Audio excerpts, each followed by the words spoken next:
पाकिस्तान की intelligence agencies ने तो पहले ही आगाह कर दिया था, लेकिन अब भारत बाज़ाब्ता तौर पर अपनी आई पर आ गया है।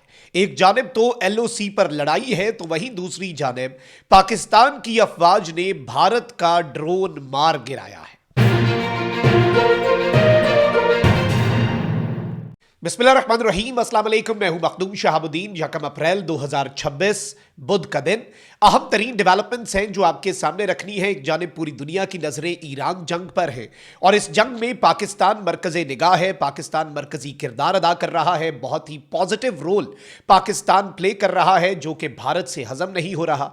फिर जाहिर बात है कि ये मुज़ाकरात सैबोटाज हो जाएं, ये भारत का तो भारत की ख्वाहिश तो होगी ही होगी, लेकिन इसराइल भी नहीं चाहता कि यह जंग खत्म हो। अमेरिका इस जंग में से एग्जिट जरूर चाहता है और भारत और इसराइल जो है, इन दोनों ममालिक की कॉपरेशन और कोलैबोरेशन आप सबके सामने है। इन दोनों ममालिक का कुर्ब पूरी दुनिया के सामने है। पिछली जो जंग थी मार्का हक के दौरान भी इसराइल ने भारत की खुलकर मदद की। पूरी दुनिया में सिर्फ एक ही मुल्क था जो भारत के साथ खुलकर पाकिस्तान के खिलाफ खड़ा हुआ था और वो इसराइल था।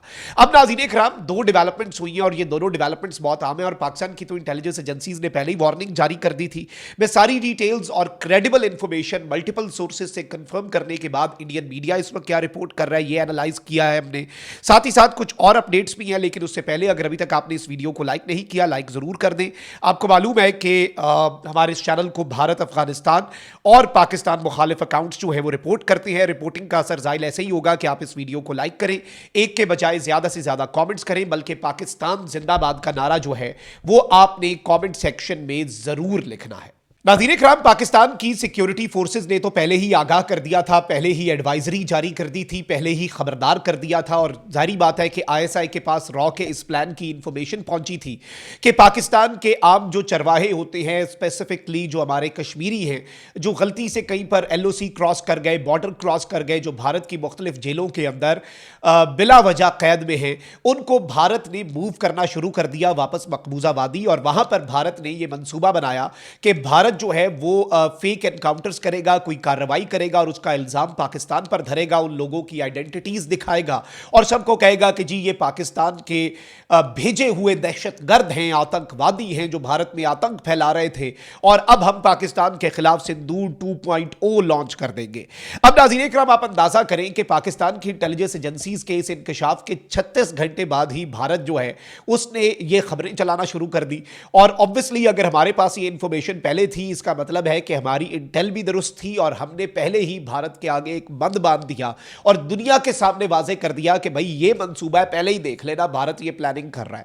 अब अदित्य राज कौल है, ये इंडियन जर्नलिस्ट है एनडीटीवी का, इसने रिपोर्ट किया कि encounter underway between Pakistan sponsored terrorist and security forces at Arhama Ganderbal in central Kashmir. ये कहते हैं कि जी गंदरबल के अंदर, अरमा के एरिया के अंदर पाकिस्तान के हिमायत याफ्ता दहशतगर्दों के दरमियान और भारत की सिक्योरिटी फोर्सेज जो है उनके दरमियान एक एनकाउंटर जो है वो जारी है। 2 terrorist likely trapped as gun fight is raging. बड़ी शदीद फायरिंग का तबादला हो रहा है और 2 दहशतगर्द जो है वो ट्रैप हो चुके हैं। ज्वाइंट ऑपरेशन ये कहते हैं जम्मू कश्मीर की पुलिस की जो स्पेशल फोर्सेज हैं, इंडियन आर्मी और सीआरपीएफ की तरफ से एक ज्वाइंट ऑपरेशन जो है वो किया जा रहा है। फिर इसके अलावा दीगर इंडियन मीडिया आउटलेट्स ने क्या रिपोर्ट किया कि fierce gun fight is going on between Indian military and local Kashmiri fighters in Arhama area of central Kashmir Ganderbal district. और इस सब के अंदर स्पेशल ऑपरेशंस ग्रुप जो है आईआईओजे के पुलिस का, वो भी इन्होंने यहां पर तैनात कर दिया और एक बहुत बड़े ऑपरेशन के हवाले से बहुत बड़ी गन फाइट की इन्होंने खबरें चलाना शुरू कर दी। यानी right on the LOC, right in Indian illegally occupied Jammu and Kashmir, इन्होंने ये वारदात डालने का मंसूबा जो बनाया हुआ था इसे अमली जामा पहनाना शुरू कर दिया और पाकिस्तान स्पॉन्सर्ड टेररिस्ट, पाकिस्तान का नाम, ये सब कुछ। और आप यही देख लें कि बलूचिस्तान के अंदर बीएलए ने 2 दिन पहले लगातार 5-6 जगहों के ऊपर कोऑर्डिनेटेड अटैक्स किए, फितना अल हिंदुस्तान ने। यानी अब इंडिया जो है वो पाकिस्तान को उस साइड के ऊपर भी एंगेज करना चाहता है। अफगानिस्तान वालों का तो हमने अच्छा खासा सॉफ्टवेयर अपडेट किया है, वो अब इंडिया की शायद नजदीक ना सुने जब तक उन्हें मजीद इंडिया कोई डॉलर ना दे, क्योंकि इंडिया उन्हें बचाने के लिए सामने नहीं आया और जितना फेंटा उन्हें लग चुका है वो अब उनके वहमो गुमान में भी नहीं था। खैर, अब ये दहशतगर्दी को एक्टिव करवा रहा है भारत और भारतीय खुफिया एजेंसी रॉ, जो अजित डोवल का डॉक्ट्राइन है, and on the other hand ये अब एलओसी के ऊपर ये तमाशे और ये ड्रामे और ये ढकोसले जो हैं ये इन्होंने शुरू कर दिए हैं, जो कि फॉल्स फ्लैग हैं। पाकिस्तान पहले ही आगाह कर चुका, हम अपने यूट्यूब चैनल के जरिए इनकी इस खबर से 36 घंटे पहले बता चुके थे कि इंडिया ये प्लान कर रहा है। अब नाज़रीन इकराम, एक बड़ी तशवीशनाक चीज ये भी हुई है कि आज़ाद कश्मीर के अंदर पाकिस्तान आर्मी जो है उसने इंडियन फोर्सेस का एक इन्फिल्ट्रेशन अटेम्प्ट जो है उसे फॉइल किया है, और बटल सेक्टर है एलओसी का, जिसके ऊपर आज़ाद कश्मीर के अंदर इंडिया से एक ड्रोन आता है। ये ड्रोन जो है ये पाकिस्तान की सिक्योरिटी फोर्सेस की तरफ से reportedly, as per few reports जो हमें मौसूल हुई हैं, पाकिस्तान की सिक्योरिटी फोर्सेस की तरफ से इस ड्रोन को मार गिराया जाता है, इस ड्रोन को तबाह किया जाता है, और ये एक बहुत बड़ी डेवलपमेंट के तौर पर चीज सामने आ रही है।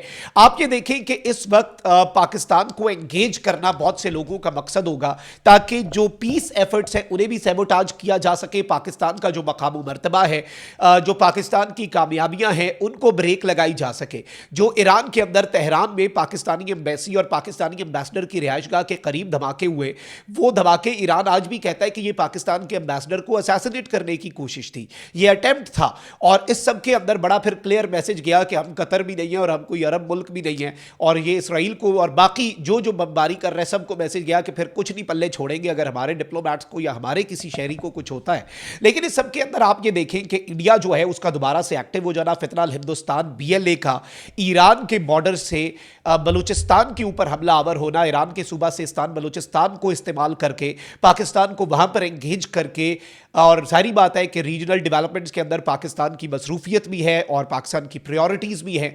तो इंडिया एक जानिब तो मोदी के ऊपर बात हो रही है कि पहले नरेंद्र सरेंडर किया और अब इंडिया जो है वो कहीं पर नहीं है इक्वेशन में, और पाकिस्तान कामयाबियों के झंडे गाड़ रहा है। Pakistan is everywhere and India is nowhere. ये बात तो लगातार हो रही है, ये बात तो रोजे रोशन की तरह आया है। इसमें अब हमारी मुतद्दिद पाकिस्तान के सिक्योरिटी सोर्सेज जो हैं उनसे बात हुई है, और टॉप लेवल पे ये सोच पाई जाती है और ये एनालिसिस है, और ये सिर्फ अंदाजे नहीं है, इसमें हमारे पास क्रेडिबल इंटेलिजेंस भी है कि इंडिया ने सिंदूर 2.0 तो करना है। और इंडिया ने जो त्रिशूल एक्सरसाइजेस की बीच में 3-4 महीने पहले, इंडिया ने कोशिश की थी कि उस टाइम पे इंडिया एडवेंचरिज्म की तरफ बढ़े और इंडिया कुछ ना कुछ करे और अपनी शिकस्त को फतह में तब्दील करे, और टेरिटोरियल लॉस में इन्फ्लिक्ट करना था। सर क्रीक वाला भी इंडिया का एक प्लान है अभी भी।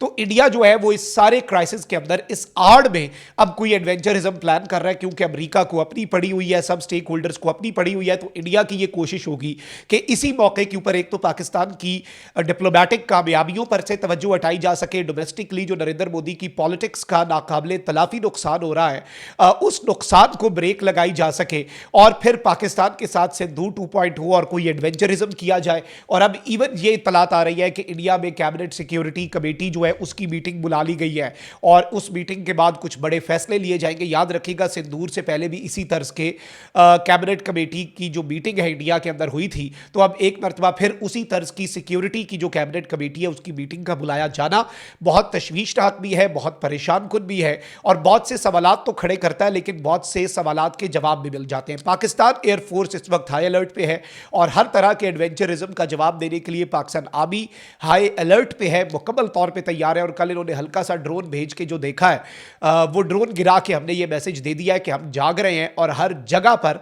हम लोग जो हैं वो एक्टिव हैं और आपके मुंतजिर हैं। अपना बहुत ख्याल रखिए। अल्लाह निगहबान। पाकिस्तान जिंदाबाद।